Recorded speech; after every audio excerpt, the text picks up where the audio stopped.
Hello, welcome to my channel, Art Dragonblade, and today we're doing a full spectrum mod on a Canon SX740 HS. The reason why I want to do this mod for, I want to use this camera still after I'm not doing my DIY project anymore, because my last couple videos was my earliest ones doing DIY project was kind of grainy, and I got it for 50 bucks thanks to my brother, because he was not very impressed how the 4K on his camera when I bought off of him in 4K, because he used low lighting and his camera's horrible in low lighting 4K. Even in standard 1 or a 1080, it still wasn't great. So, put it in my drawer and forgotten. I rarely want to use this for other applications instead, like have night vision mode or go deep exposure on looking up the stars, see different spectrum of light, so you could stargazing and stuff, and other applications you could use it for. But for me, I want to give it a try and make the camera perform a little better, I should say, as well. Granted, I might be color saturated thing, because like I say, it's a full spectrum camera, so you will see all in the spectrum light. And also, this mod is up to you on your advisory, because like I say, you see a lot of ribbon cables you have to pry off the double-sided sticky tape. Like, here's a little example, like a graph that low ones, easiest to all the way crank out 10s. Like, do you have a certain kind of mechanical engineer or problem solving? Because this is one of those things you let someone else do it, or you YOLO it. For me, the rating is how annoying this is and how much they use tape, screws, clips, and they use glue too, so it's really annoying. So I say rating at 7.8 on the difficult level, 1 through 10. So for me, it was annoying. Take this apart, but I want to do this because, one, I want to show people to do it, and a few other features you could have fun with, lower applications you want to use it for. For me, I just want to show you guys you could do it without breaking it. For me, like, this camera used to cost like $400 to $500 when it's brand new, and my brother was disappointed the performance the camera could do in 4K and low lighting for his ASMR.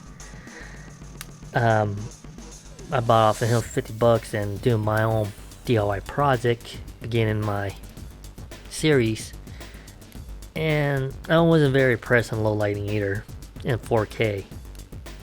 I've been using his camera, this Sony Cyber Shot, one of the older cameras, and outperformed this camera. So you could tell how good this camera will record off it. But like I said, this is under your own advisory. Take things apart if you know what to do, and I'm not gonna tell you not to. You could do it, just if you break it, don't blame on me. I just show you what I did and take things apart. So I'm gonna speak a little bit more later on, so enjoy the rest of this clip.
Okay, we're at the point finally moving the aperture off of it. So, sorry the camera angles is not quite there. It's like, I try to see what I'm doing and let you guys see what I'm doing. It just, I'm finding like I need to see what I need to do and figure out how to, remove it.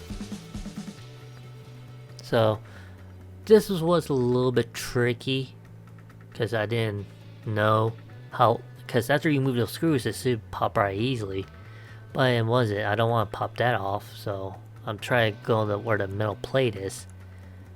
Now I'm trying to figure out what the hell's going on. I found out what's going on. I'll show you later on this clip what I mean.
Right there is that IR filter, pretty much blocking most of the spectrum of light. We cannot, well, it's limited the camera to what we could see, our own normal vision.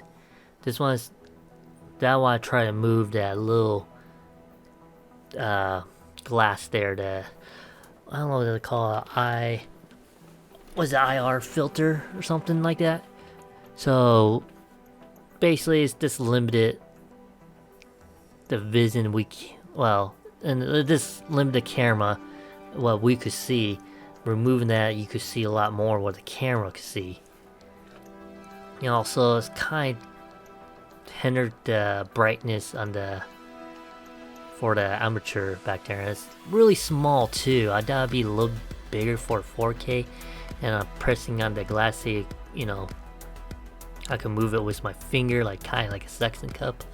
But no, it's really it's in there. So I'm flipping around trying to figure what's going on, why it's not coming out, and then I realize right there they have like glue points. When I start prying it even more, this is kind of cringing. There's glue on it. So I'm like, oh, okay, this is annoying. Why did put glue on it? It kind of irritates me. So hear me prying with my my iFixit tool and looking to see what I could do, because I don't see any more screws. It just glued in place. I don't know if it's a manufacturer standard what they do, but it's kind of annoying doing like your own personal mods, your own right to repair if you want to replace it. So that's what I did. I just take my time, pry each corner, and then eventually it break loose.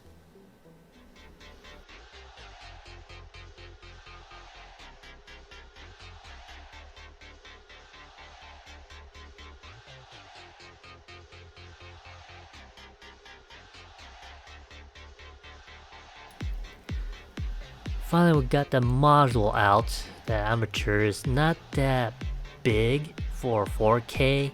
Usually they're pretty chunky. This is like pretty small. I'm trying to get the camera focused and it's not focused for some reason. So I'll have to back the camera out, I guess, to help see a little better. I'm trying not to get my thumb prints on it because I don't want to clean it, keep the lens facing down. So that part right there we need to remove, the IR filter. So how I done it is simple. You just push it out. it's not, it's kind of wedged with some memory grommet around it. So it just pop right out, and that's what it looked like. When you tilt it, it looked different color and different angle. When you look straight at it, it looked normal, but a more pronounced visual. I'm gonna grab my remote. You can see the light in the camera have. The IR filter the camera already have. If I put the other one on it, you can see the light doesn't work, or you can't see it. This is the filter. That way, this is one reason you could have night vision / full spectrum, so you can see more the spectrum of the light ray. That's a small sliver of the light ray we could see in human eyes. So now, pretty much going backward to put everything back together. So yeah, this is annoying putting all this together, but can't be helped. I just roll with it, and then hopefully I remember put everything back together. Because, well, like I say, I got about 89% back together. So you a little bit later on the clip.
Well, fast forward after everything put together, most of it, you already could tell, it's working, it's alive. This test running right now. The camera pick up how vivid the colors is now, compared to Sony I'm using. You can see the slight color tints, what the camera can see. It seemed like more violent, more purplish, and everything popped more better. And here's some of my anime figurines and stuff. Here me just testing the camera, and everything looked brighter, more tense. Just look around, like it doesn't look too pixelated now. It doesn't look kind of grainy. And so yeah, that's the 4 screws I misplaced somehow. Just extra parts, that's all. But yeah, you could tell everything is a little more brighter in that camera. And once I signed the remote on it, it's really pronounced. When you see it, it's not that bright. And now I'm gonna do a test run and see what before and after. So before and then after. See here the Canon running normal before the mod. Look normal, look crisp and clean, nothing too fancy. Now with the filter off at full spectrum, you could tell how everything changed. This is no video editing, this is how the camera sees without the filter. And I kinda like it. It's very, I don't know, it's for some reason I just like it. So if you want to do this mod, this is on your own advisory if you know what you're doing. This is Art Dragonblade signing off. If you'd like to see more, please like and subscribe, and I will see you guys next time.